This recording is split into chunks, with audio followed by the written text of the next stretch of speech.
ఏంటి మిథున సడన్ గా ఆగిపోయావు? చెప్పు. విజయ్ రాథోడ్ గురించి నీకేది అనిపిస్తే అది అలాగే చెప్పు అని చరణ్ మాటలు కాస్త విస్మయంగా, చిత్రంగా అనిపిస్తున్నాయి మిథునకి. ఇదివరకులో ఎప్పుడూ కూడా విజయ్ రాథోడ్ ప్రవర్తన పట్ల ఎటువంటి కంప్లైంట్ చేయలేదు, ఎవరితో డిస్కస్ చేయలేదు మిథున. మొదటిసారి చరణ్ ముందు చెప్పింది. చరణ్ గారు, మరి మీరు కూడా విజయ్ రాథోడ్ గురించి ఎవరికీ కంప్లైంట్ చేయలేదా అని చరణ్ ని అడిగింది మిథున. ఆమె మాటలకు చరణ్ ఏమీ రిప్లై ఇవ్వలేదు. మళ్ళీ, అయినా మీరు ఫ్రెండ్స్ కదా, అవసరం లేదేమో కదా, ఎంతైనా మీరు ఒకటే కదా అని అంది మిథున. అలా అని ఏం లేదు మిథున, నా సంగతి వదిలేయ్. అతని ప్రవర్తన నచ్చలేదు కాబట్టి మీరు అతని గురించి నేను చెప్పిన మాటలు అస్సలు వినలేదా? అతని బాధాకరమైన బాల్యం గురించి వినిపించుకోలేదా అని అన్నాడు చరణ్. అలానేం లేదు, నేను మొత్తం విన్నాను అని మిథున మృదువుగా సమాధానం చెప్పింది. అది ఎంత బాధాకరమైనా కానీ దానితో నాకు సంబంధం లేదని నేను అనుకుంటున్నాను, అందుకే కాస్త పట్టనట్టున్నాను అని అంది మిథున. ఎందుకు పట్టనట్లుంటున్నారు? మేబీ, బట్ విజయ్ రాథోడ్ మీ పరిస్థితి బాధల పట్ల సానుభూతి చూపలేదా అని అడిగాడు చరణ్. అతని సానుభూతి నాకు అవసరం లేదు చరణ్ గారు, అతని సానుభూతి కాదు, ఎవ్వరి సానుభూతి కూడా నాకు అవసరం లేదు అని మిథున సూటిగా అంది. ఆ తర్వాత కాస్త కూల్ అవుతూ, అయినా మీరు చైల్డ్హుడ్ ఫ్రెండ్స్ కదా, కనీసం విజయ్ రాథోడ్ మీ మంచి చెడుల గురించైనా నిజంగా పట్టించుకుంటారా అని అడిగింది మిథున. లేదు, అలా ఎప్పుడు జరగలేదు, అతని పని అతనిది, నా పని నాది అని చెప్పాడు చరణ్. మిథున మౌనంగా ఉంది. విజయ్ రాథోడ్ నిజంగా ఎలాంటి మనిషి? తన దగ్గర వాళ్ళ మీద కూడా కన్సర్న్ చూపించడా అని తనలో తానే ఆలోచించసాగింది మిథున. మీకు నా మీద జాలి కలగలేదా అని అడిగాడు చరణ్. కలిగింది, ఎవరికైనా జబ్బు చేసింది అంటే జాలి కలగడం సహజమే కదా అని అంది మిథున. నా కథ మీకు ఏమైనా బాధ కలిగించిందా అని అడిగాడు చరణ్. నేనెందుకు బాధపడాలి, అసలు నాకేం సంబంధం లేదు కదా అని మిథున అర్థం కాని విధంగా తిరిగి చరణ్ ని ప్రశ్నించింది. సరే, నా మీద లేకున్నా పర్లేదు, విజయ్ రాథోడ్ మీదైనా మీకు జాలి కలగలేదా అని అడిగాడు చరణ్. ఎందుకు జాలి పడాలి అని అడిగింది మిథున. అంటే రాథోడ్ జీవితం చాలా దుర్భరంగా గడిచింది, చాలా చెడ్డ జీవితాన్ని గడిపాడు, అతనికి తోడు ఎవరూ లేరని అని చెప్పుకుంటూ మిథున మోహన్లో భావాల్ని గమనించసాగాడు చరణ్. ఇప్పుడు బాగానే ఉన్నారు కదా, అయినా ఇదంతా నాకెందుకు, అసలు వినడమే అనవసరం అనుకుంటుంటే మళ్ళీ మీరెందుకు చెప్తున్నారు? అయినా మీ జబ్బుని లేదా రాథోడ్ గతాన్ని నేనెందుకు బాధగా ఫీల్ అవ్వాలి అని నిర్లక్ష్యమైన ఫేస్ ఎక్స్ప్రెషన్ పెట్టింది మిథున. ఆమె మాటలను, భావాలను చూసి చరణ్ ఆశ్చర్యపోయాడు. తర్వాత రాథోడ్ గురించి చెప్పడం ఆటోమేటిక్ గా ఆపేశాడు. అతడి మాటలు ఆపేయగాని, అది కాదు చరణ్ గారు, బాల్యంలో అతను బాధపడి ఉండొచ్చు, కానీ ఇప్పుడు అతను చాలా ధనవంతుడు, పేరు పలుకుబడి హోదా ఉన్న వ్యక్తి కదా, గతం ఇప్పుడు గుర్తు చేసుకోవాల్సిన అవసరం ఏముంది అని కాస్త కటుగానే అంది మిథున. అప్పటిదాకా మిథున చాలా సానుభూతి మరియు దయగలది అని చరణ్ అనుకున్నాడు, కానీ ఆమె అలాంటిది కాదు అనే అభిప్రాయానికి వచ్చేశాడు చరణ్. ఏమిటి ఈమె ఇంత ప్రాక్టికల్ గా కటుగా మాట్లాడుతుంది, అమాయకమైన దయగలదైన మిథునలా ఎందుకు లేదు అని అతని ఆలోచనలు కొనసాగుతూ ఉండగా మిథున అతని వైపు చూసి, ఇన్స్పెక్టర్ గారు, మీ మాటలు పూర్తయ్యాయా? మీరు పూర్తి చేస్తే త్వరగా మీరు తినండి, వెళ్లిపోదాం అని మిథున అన్న మాటకి వెంటనే ఇక మారు మాట్లాడకుండా సైలెంట్ గా తన ప్లేట్ లోని ఫుడ్ తినడం స్టార్ట్ చేశాడు చరణ్. మనసులో ఏవో ఆలోచనలు తిరుగుతూనే ఉన్నాయి. కొంతసేపటికి అతను ఏదో అనీజీగా ఫీల్ అయ్యాడు. అతను తన మొబైల్ ఫోన్ తీసి రాథోడ్ కి ఒక మెసేజ్ పంపించాడు. ఐఎమ్ సారీ సార్, నేను ఇంతకు ముందు చెప్పిన దాన్ని వెనక్కి తీసుకుంటున్నాను. మిథున చాలా దయగలది, ఆమె వట్టి అమాయకురాలు, ఎవరు ఏం చెప్పినా ఇట్టే నమ్మిస్తుంది అన్నది నిజం కాదు, నేనే రాంగ్ గా అనుకున్నాను, రియల్లీ సారీ, తను చాలా స్ట్రాంగ్ అండ్ ప్రాక్టికల్ అని అనిపిస్తుంది నాకు అంటూ ఎస్ఎంఎస్ పంపిన తర్వాత తిరిగి తినడం ప్రారంభించాడు చరణ్. అది అబ్జర్వ్ చేసిన మిథున, ఇన్స్పెక్టర్ గారు, ఇలా తినేటప్పుడు మొబైల్ ఫోన్ చూడడం మంచిది కాదు అని, మరియు అది మీ జీర్ణక్రియ మీద హానికరం కూడా, అసలే మీరు జబ్బుతో ఉన్నారు, రేడియేషన్ తో మీ హెల్త్ ఇంకా పాడవుతుంది అని శృతి మెత్తగా హెచ్చరించింది మిథున. దీంతో షాక్ అయ్యాడు చరణ్. కంగారుగా, అవునవును, కరెక్ట్ గా చెప్పారు, ఇంకా హెల్త్ డ్యామేజ్ అయ్యే చాయిస్ ఉంది అంటూ సైలెంట్ గా ఫుడ్ కంప్లీట్ చేయసాగాడు చరణ్. నా హెల్త్ పట్ల మీరు చూపిస్తున్న కన్సర్న్ కు మీకు చాలా ధన్యవాదాలు అంటూ ఇంకా ఏదో చెప్పబోతూ ఉండగా ఇంతలో హఠాత్తుగా ఫోన్ కి ఎస్ఎంఎస్ వచ్చిన టోన్ వినబడింది. ఫోన్ వైపు చూశాడు చరణ్. దానిలో రాథోడ్ నుండి వచ్చిన ఒక సందేశాన్ని చూశాడు. అందులో ఇలా ఉంది, నేను ఇండియా వచ్చేస్తున్నాను, రేపు ఇంటికి వస్తాను, నేను వెంటనే విమానం ఎక్కుతున్నాను అని విజయ్ రాథోడ్ ఎస్ఎంఎస్ పంపించాడు. విజయ్ రాథోడ్ రేపు తిరిగి వస్తున్నాడు అని అప్రయత్నంగా అన్నాడు చరణ్. మిథున ఒక్కసారిగా ఆశ్చర్యపోయింది మరియు ఫోర్క్ పట్టుకున్న ఆమె చెయ్యి లైట్ గా వణికింది, కానీ వెంటనే కంట్రోల్ చేసుకుంది. ఏం రెస్పాండ్ అవ్వకుండా తినసాగింది. చరణ్ ఆమె వైపు కొద్దిసేపు చూసి మెత్తటి స్వరంతో, మిథున, నేను నిన్ను ఆరాధిస్తున్నాను అని అన్నాడు. ఏమిటి అని అంది. కానీ అసలు చరణ్ ఏం మాట్లాడుతున్నాడో మిథునకి అర్థం కాలేదు. మంజుష మిమ్మల్ని ఉచ్చులో ఇరికించింది అని మీకు ముందే తెలుసు కదా, మీరు తన చేతుల్లో, ముఖ్యంగా ప్రణవ్ వర్మ చేతుల్లో మోసపోయారని మీకు తెలుసా? వాళ్ళిద్దరిని శిక్షించటానికి, మీ జీవితాన్ని మీరు తిరిగి నిర్మించుకోవడానికి మీకేమైనా ప్లాన్ ఉందా? మీలాంటి అమ్మాయిని ప్రేమించడానికి చాలా మంది ముందుకొస్తారు మిథున, నాలాంటి ఆరాధకులు చాలా మంది ఉన్నారు, మీ చిరునవ్వు కోసం, మీ స్నేహం కోసం, మీ అంగీకారం కోసం అంటూ అతడు ఆరాధన ఇంకా ఏదో లోకంలో ఉన్నట్టుగా మాట్లాడుతూనే ఉన్నాడు. అన్నాడు. అతని మాటలు వింటున్న మిథున ఆశ్చర్యపోయింది. అసలు ఇలా ఎలా మాట్లాడతాడు అని ఆమెకు విపరీతమైన కోపం వచ్చేసింది. మిస్టర్ చరణ్, కొంచెం మాటలు ఆపితే బాగుంటుంది, లేకుంటే నేనేం చేస్తానో నాకే తెలీదు. మీకు మర్యాద కూడా దక్కదు. ఒక పోలీస్ ఆఫీసర్ అని మీకు గౌరవం ఇస్తున్నాను, అది నిలుపుకో, నోరు మూసుకొని అని పిచ్చి కోపంగా అంది మిథున. ఆమె ఎర్రబడ్డ కళ్ళని చూస్తూ, అంత మొండిగా ఎలా ఉండగలుగుతావు మిథున, కాస్త సున్నితంగా ఆలోచించు అని అన్నాడు చరణ్. నేనింతే, ఇంకా ఆలోచించడానికి ఏమీ లేదు. మీరు తినడం అయిపోయింది అంటే వెళ్లిపోదాం. మీరు ఇంకా ఒక్క మాట కూడా మాట్లాడకూడదు. అయినా ఇప్పుడు నేనేమీ ఆలోచించలేదు. నచ్చితే నా జీవితం గురించి నేను తర్వాత ఆలోచిస్తాను. ఇక్కడి నుండి ముందు తినేసి వెళ్లిపోదాం అని చాలా కోపంగా చెప్పింది మిథున. నాకు ఆలోచన ఉంది, మీరు వినాలనుకుంటున్నారా అంటూ ఒక రకమైన వ్యంగ్యంగా నవ్వుతూ అన్నాడు చరణ్. సడన్ గా ఇన్స్పెక్టర్ చరణ్ కి మిథున మీద ఆరాధన ఎందుకు కలిగింది? మిథున చుట్టూ ఉన్న మగవాళ్లందరూ ఎందుకు మిథునను ఇబ్బంది పడుతున్నారు? మిథున జీవితంలో కష్టాలకి అంతం లేదా? తెలుసుకోవాలంటే వింటూనే ఉండండి అక్షరం అక్షరంలో అనురాగ వర్షం, శ్రావణ సంధ్యల వెలుగుకి చీకటికి మధ్య అనుబంధ కథనం. మీ డైరెస్ట్ రైటర్ డాక్టర్ ప్రతికంఠం మాలతీలత అందిస్తున్న అద్భుత కవన కావ్యం. వినండి, వినిపించండి మీ ప్రియమైన కుకు ఎఫ్ఎం లో.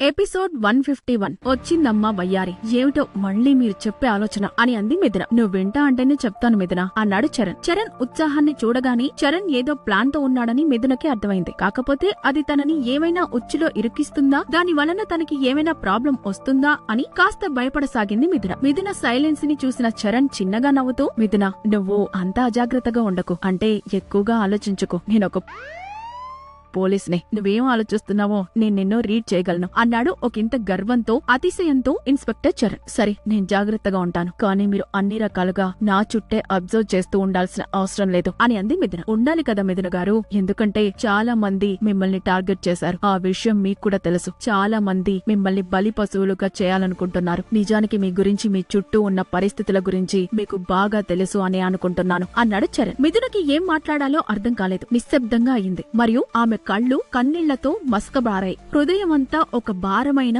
ఆవేదనతో నిండిపోయింది. భార్యాభర్తలుగా కూడా ఒకరికొకరం ఓపెన్ గా ఉండలేకపోయారు. ప్రేమించి పెళ్లి చేసుకున్న భర్త నుంచి నాకు ఇంత కష్టం వస్తున్నప్పుడు ఈ ప్రపంచంలో నేనింకెవర్ని విశ్వసించగలను? భగవంతుడా, ఎందుకు నా జీవితాన్ని ఇలా చేశావు అని ఆమె మనసులో అనుకోసాగింది మిథున. ఆలోగా మిథున మౌనం చూసిన చరణ్ ఆమె మళ్లీ బాధపడుతుందని గ్రహించి, మిథున గారు, టేక్ ఇట్ ఈజీ. సరే, నువ్వు చాలా చాలా ఎక్కువ ఆలోచిస్తున్నట్టున్నావు. అదంతా వదిలే. ఇప్పుడు మన మేనేజర్ శంకర్ మీద ఫిర్యాదు చేస్తే బాగుంటుంది అని అన్నాడు చరణ్. అతని మీద కంప్లైంట్ ఇవ్వడం అవసరం అంటావా? జస్ట్ మన హోటల్ చైర్మన్ కి ఒక లెటర్ రాస్తే సరిపోతుందేమో కదా చరణ్ అని అంది మిథున. మరియట్ హోటల్ చైర్మన్ ఆఫీస్ కి లెటర్ పంపినంత మాత్రాన అది త్వరగానే డీల్ చేయబడదు. శంకర్ ఏదో విధంగా మేనేజ్ చేసుకుంటాడు. మరియు ఇందులో తనకి ఏం సంబంధం లేదు అని మంజుష కూడా సహజంగా నిజాయితీగా ఉన్నట్టు నమ్మిస్తుంది. కాబట్టి కంప్లైంట్ ఇవ్వడమే మంచిదేమో అని నా ఉద్దేశం అని వారి గురించిన చరణ్ అనాలిసిస్ కి మిథున ఆశ్చర్యపోయింది. మళ్లీ ఆలోచిస్తూ, మీరన్నది కూడా నిజమే, కానీ నేను కంప్లైంట్ ఇవ్వడం వల్ల శంకర్ తన ఉద్యోగం కోల్పోతాడు కదా అని అంది మిథున. అవును, మంజుష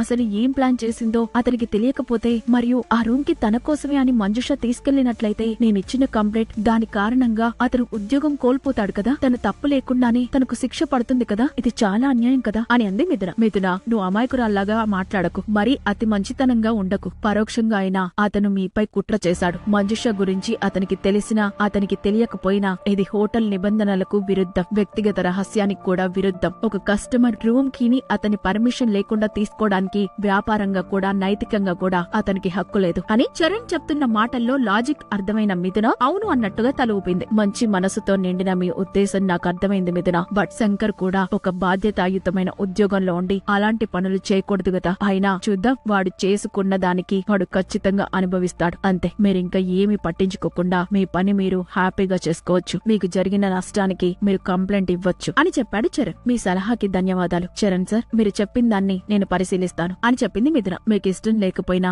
నీకు బాధ అనిపించినా విజయ్ రాథోడ్ దీని గురించి ఏదైనా చేయగలడు. నిజానికి మిథున గారు, విజయ్ రాథోడ్ దీన్ని సీరియస్ గా తీసుకుంటే అతను ఇప్పటి వరకు వేచి ఉండడు, క్షణాల్లో ముగించేస్తాడు. ఏమంటారు మిథున అని అడిగాడు చరణ్. మిథున నిజానికి చాలా దయగలది, సాఫ్ట్ అని అనుకున్నాడు చరణ్. కానీ తను ఏదో రివెంజ్ ప్లాన్ చేస్తుంది అన్నది చరణ్ అబ్జర్వ్ చేశాడు. ఆమె కళ్ళు, ఆమె మెదడు ఏదో ఆలోచిస్తున్నట్టుగా చరణ్ కి అర్థమైంది. మళ్ళీ కావాలని మిథున గారు, మీరు విజయ్ రాథోడ్ని నమ్మడం లేదా? అతడు మీకోసం ఎంతో ఆరాటపడతాడు, మీరు మాత్రం ఎందుకు అతన్ని పూర్తిగా విశ్వసించడం లేదు అంటూ మెల్లిగా మళ్ళీ అడిగాడు చరణ్. మిథున చిన్నగా నవ్వుతూ గుసగుసలాడుతూ, అతను నావాడు కాదు, నాకేమీ కాడు, నేనెందుకు అతన్ని నమ్మాలి అని అంది మిథున. ఎంత మాట అన్నారు మిథున? ఇదంతా సరే, నాకు తెలిసి రాథోడ్ కి నిజంగా మీ మీద చాలా గొప్ప మంచి అభిప్రాయం ఉన్నట్లుంది, కానీ మీరేమో ఇలా అంటున్నారు. దేవుడా, మీరు తన గురించి ఇలాంటి అభిప్రాయంతో ఉన్నారని తెలిస్తే అతను బహుశా వెర్రివాడవుతాడు అని అన్నాడు చరణ్. ఎవరైనా వారి మనస్సు మీద కంట్రోల్ కోల్పోతే ఆటోమేటిక్ గా వెర్రివారే అవుతారు, వేరే వారి మీద ఆధారపడాల్సి వస్తుంది. కానీ నాకు నా మనసు మీద, నా జీవితం మీద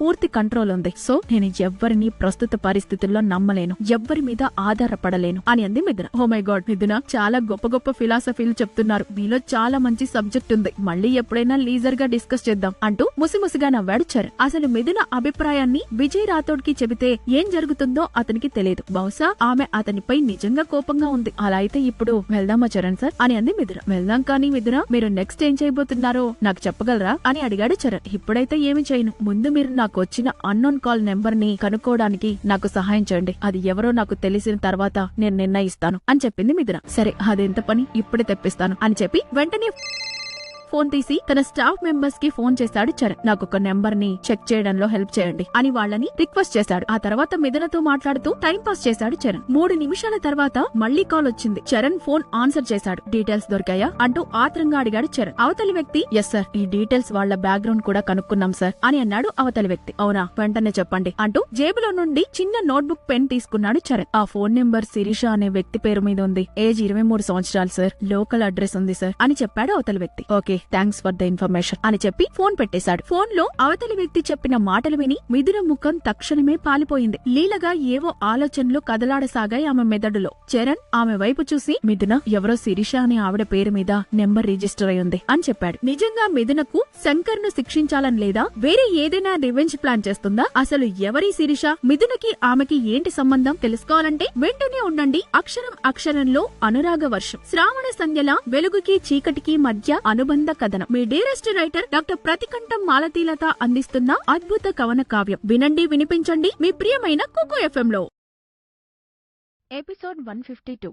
బాంబు పేల్చిన లేఖ. శిరీషానా? నమ్మలేకపోతున్నాను. ఆమె మంజుష యొక్క కజిన్ కదా, ఆమె నాకు బాగా తెలుసు, తనని చిన్నప్పటి నుండి కూడా చూస్తున్నాను, అయినా తను ఎందుకు కాల్ చేసింది అని మిథున అడిగింది. ఇంకా నీకు అర్థం కాలేదా అని చరణ్ అన్నాడు. ప్రణవ్ మంజుష మాత్రమే ఉన్నారనుకున్నాను, కానీ ఇలా శిరీష శంకర్ అని మిథున నమ్మలేకపోయింది. మంజుష ఇది అంతా పెద్ద ప్లాన్ ప్రకారం చేసింది అని మిథునకి కన్ఫర్మ్ అయింది. మిథున ఒక్క క్షణం ఆలోచించి లోపల బాధపడ్డా పైకి నవ్వింది. సరే చరణ్ గారు, ఇకంతా నేను చూసుకుంటానులేండి అంది మిథున. సరే అంటూ చరణ్ కూడా లేచాడు. ఇద్దరు భోజనం ముగించుకొని మిథున తిరిగి వెళ్లిపోయింది. చరణ్ ఆమెను కమ్యూనిటీ యొక్క గేట్ వద్ద దింపి తర్వాత తను కూడా వెళ్లిపోయాడు. మిథున ఒంటరిగా అపార్ట్మెంట్ కి వెళ్లిపోయింది. మార్గ మధ్యంలో ఆమె చాలా నిస్పృహకు లోనైంది. మంజుష చేత తను ఇలా బాధింపబడుతుందని ఆమె నిజంగా ఊహించలేదు. మంజుషతో పాటు ఇంతమంది తెలిసిన వాళ్లు తనను మోసం చేయడంలో పాల్పంచుకున్నారు అంటే మిథున నమ్మలేకపోతోంది. మనుషుల్ని నమ్మి ఎంతగానో ప్రేమించి మిథునకి ఈ వివరాలు తెలియడం నిజంగా బాధాకరమే. ఇంటికి రాగానే లాయర్ నవీన్ కి ఫోన్ చేసి, లాయర్ నవీన్ గారు, నా విడాకుల కేసును మొత్తం పరిశీలించారా? నెక్స్ట్ ఏం చేయబోతున్నారు అని మిథున అడిగింది. అదే పని మీద ఉన్నానండి అని చెప్పాడు నవీన్. మళ్ళీ నాకు ఏం అప్డేట్ ఇవ్వలేదు, అందుకే కాల్ చేశాను అని అడిగింది మిథున. నిజానికి మిథున గారు, నేనే మీకు కాల్ చేద్దాం అనుకున్నాను. రేపు ఆదివారం సెలవు దినం మరియు మంత్ చివరి రోజు. నేను మరికొంత డేటా సిద్ధం చేసుకోవాలి. నెక్స్ట్ వర్కింగ్ డే మీ తరపున వకాలత్ సబ్మిట్ చేస్తాను అని అన్నాడు నవీన్. మిథున ఒక్క క్షణం ఆలోచించి లాయర్ నవీన్ కి తనకు కేసు పట్ల ఒక ప్లాన్ ఉందని భావించి ఆమె అంగీకరించింది. సరే, వీలైనంత తొందరగా వర్క్ కంప్లీట్ చేయండి అని ఫోన్ మాట్లాడడం అయిపోయిన తర్వాత మిథున ఇల్లంతా నీట్ గా శుభ్రం చేసుకుని కాస్త రిలాక్స్ అవ్వసాగింది. ఇంతలో కాలింగ్ బెల్ మోగింది. ఈ టైంలో ఎవరా అని చూసింది. తలుపు ఓపెన్ చేయగానే బయట విజయ్ రాథోడ్ సెక్రటరీ ఆనంద్ కనిపించాడు. మిథున తలుపు తెరిచింది. మిస్టర్ ఆనంద్, ఏంటి పొద్దున్నే మీ దర్శనం అని అడిగింది మిథున. నమస్తే మేడం, మీ పాస్పోర్ట్ పని పూర్తయింది, దీన్ని రాథోడ్ సార్ మీకు ఇచ్చిరమ్మన్నారు అంటూ ఆనంద్ బెంగళూరు నుండి పాస్పోర్ట్ తీసిచ్చాడు. మిథున దాన్ని తీసుకొని చూసింది. చెక్ చేసుకున్నారా మేడం, అంతా ఓకేనా అని అడిగాడు ఆనంద్. నేను చూస్తున్నాను, అంతా ఓకేగానే ఉంది అని అంది మిథున. అప్పుడైతే ఇక నేను వెళ్తాను, వేరే పనులు కూడా ఉన్నాయి అంటూ ఆనంద్ నవ్వి వెళ్లడానికి వెనక్కి తిరిగాడు. ఓ క్షణం ఆగండి ఆనంద్ అని అరిచింది మిథున. ఆనంద్ వెంటనే ఆగి వెనక్కి తిరిగి చూస్తూ ఆమెను అడిగాడు. మిస్ మిథున, మీరు చెప్పవలసింది ఇంకేమైనా ఉందా, లేదా మీరు నన్ను ఏమైనా అడుగుతున్నారా అని అన్నాడు ఆనంద్. పెద్దగా ఏమీ లేదా ఆనంద్, మీరు ఎప్పుడు బయలుదేరుతున్నారు అని అడిగింది మిథున.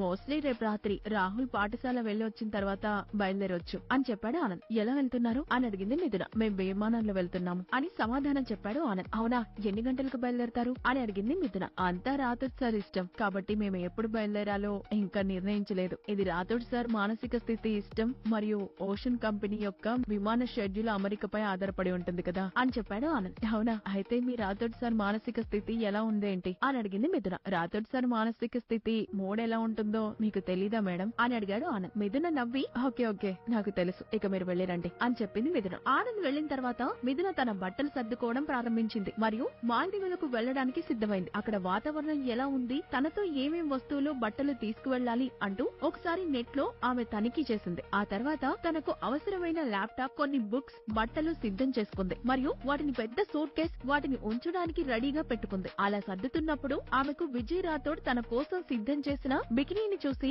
ఆమె కొద్దిగా సిగ్గుపడింది. కానీ ఆమె దాన్ని తనతో తీసుకువెళ్లే వస్తువులతో ఉంచలేదు. అంతా సర్దుకున్న తర్వాత స్నానం చేసి బట్టలు మార్చుకొని కాసేపు చదువుకుంది. సడన్ గా పొద్దున చరణ్ తో నడిచిన డిస్కషన్ గుర్తొచ్చి వెంటనే ఆమె లేచి ఒక నోట్బుక్ తీసుకొని ఒక ఉత్తరం రాయడం ప్రారంభించింది. మిథున మ్యారియట్ హోటల్ అధ్యక్షుడికి లేఖ రాసింది. అందులో ఆమె తనకు జరిగిన అన్యాయం మరియు హోటల్ సిబ్బంది అయిన శంకర్ చేసిన పని ఎక్స్ప్లెయిన్ చేస్తూ చైర్మన్ కి ఒక శక్తివంతమైన ఉత్తరం రాసింది. నిజానికి ఆ సమయంలో ఆమె ఆ హోటల్లో బస చేయలేదు, కానీ ఆమె ఇంటికి రూమ్ కి పంపించబడింది. దాని ద్వారా ఆమె విజయ్ రాథోడ్ గదిని తెరిచింది. దాని వల్ల ఆమె రాత్రి యొక్క అఘాయిత్యానికి గురవ్వడం జరిగింది. సో ఇదంతా ఎలా జరిగింది, అతని రూమ్ కి ఈమెకెందుకు వచ్చింది, దీనికి సంబంధించిన పూర్తి వివరణ నాకు కావాలి. అసలు ఆ రోజు ఆ రూమ్ ఎవరి పేరు మీద ఉంది, నాకు ఎవరు పంపించారు, అసలు రూమ్ లో లేని వ్యక్తికి ఎలా అందజేయబడింది, ఇవన్నీ అంశాలకి నాకు మీరు వివరణ ఇవ్వాలి అంటూ చాలా గట్టిగా ఆ లెటర్ లో అంశాలు రాసింది. ఆ తర్వాత దాన్ని ఒక ఎన్వలప్ లో పెట్టి మ్యారియట్ హోటల్ చైర్మన్ కి పోస్ట్ చేసింది. ఈ కంప్లైంట్ చేశాక అప్పుడు ఆమెకు తృప్తిగా అనిపించింది. మళ్ళీ ఒకసారి ఆలోచించాక ఈ ప్లాన్ లో విజయ్ రాథోడ్ కు కూడా ఏమైనా సంబంధం ఉందా అని చిన్న అనుమానం మిథునలో స్టార్ట్ అయింది. అయితే నన్ను ఇంకా ఎన్నిసార్లు ఉపయోగించుకుంటాడు, అయినా ఆల్రెడీ ఉత్తరం రాసి పోస్ట్ చేశాను. కోపంతో మహా అంటే ఇంకొకసారి వాడుకోవడం నాకు చాలా ఎక్కువ కాదు, మరోసారి కోపంతో నన్ను అనుభవిస్తాడు అంతే కదా అని ఆలోచించి మనస్సు స్థిరం చేసుకుంది. అసలే ఆ రోజంతా చాలా అలసిపోయింది. మనసులో ఉన్న సంఘర్షణ అంతా పక్కకు పెట్టి నిద్రలోకి జారుకుంది మిథున. అలా మిథున నిద్రపోతున్న సమయంలో మంజుష ఇంట్లో ప్రణవ్ మరియు మంజుష కలిసి ఎంజాయ్ చేయడానికి రెడీగా ఉన్నారు. కానీ మంజుష రాత్రంతా చాలా నిశ్శబ్దంగా ఉంది మరియు పెద్దగా మాట్లాడలేదు. అసలే మాత్రం యాక్టివ్ గా లేదు. ఆమె డల్నెస్ చూసి ఏమిటి మంజు, ఏమైంది నీకు, ఈ రోజు నువ్వెందుకో ప్రత్యేకంగా నిశ్శబ్దంగా ఉన్నావు, నిజానికి ఈ టైంలో నన్ను ఎలా సుఖపడతావు, అంత యాక్టివ్ గా లేవు, అలా సరదాగా ఉండే నీకు కొత్తగా ఈ నిశ్శబ్దం ఏంటి, అయినా నేనెందుకు వచ్చానో నీకు తెలీదా, నాకేం కావాలో అర్థమైంది కదా అని అడిగాడు ప్రణవ్. మంజుష అతని వైపు చూసి రెండు చేతులతో తల పట్టుకుంది. ఏమైంది మంజు, ఎందుకిలా అనవసరంగా టైం వేస్ట్ చేస్తున్నావు అని అన్నాడు ప్రణవ్. ఆమె ఉలిక్కిపడి బాధగా ఈ రోజు నేను చాలా దయనీయ పరిస్థితుల్లో ఉన్నాను అని అంది మంజుష. ఏమిటో అంత దయనీయమైన పరిస్థితి అని వెటకారంగా అన్నాడు ప్రణవ్. నీకు తెలుసా, ఈ రోజు ఆ రాక్షసి అదే మిథున నన్ను కొట్టింది అని అంది మంజుష. మిథున రాసిన ఉత్తరం వలన మ్యారియట్ హోటల్ చైర్మన్ ఏ నిర్ణయం తీసుకున్నాడు, దాని వలన జరిగిన పరిణామాలేంటి, మంజుష మీద చేయి చేసుకున్న మిథునను ప్రణవ్ ఏం చేశాడు, తెలుసుకోవాలంటే వింటూనే ఉండండి అక్షరం అక్షరంలో అనురాగ వర్షం, శ్రావణ సంధ్యల వెలుగుకి చీకటికి మధ్య అనుబంధ కథనం. మీ డేరెస్ట్ రైటర్ డాక్టర్ ప్రతికంఠం మాలతీలత అందిస్తున్న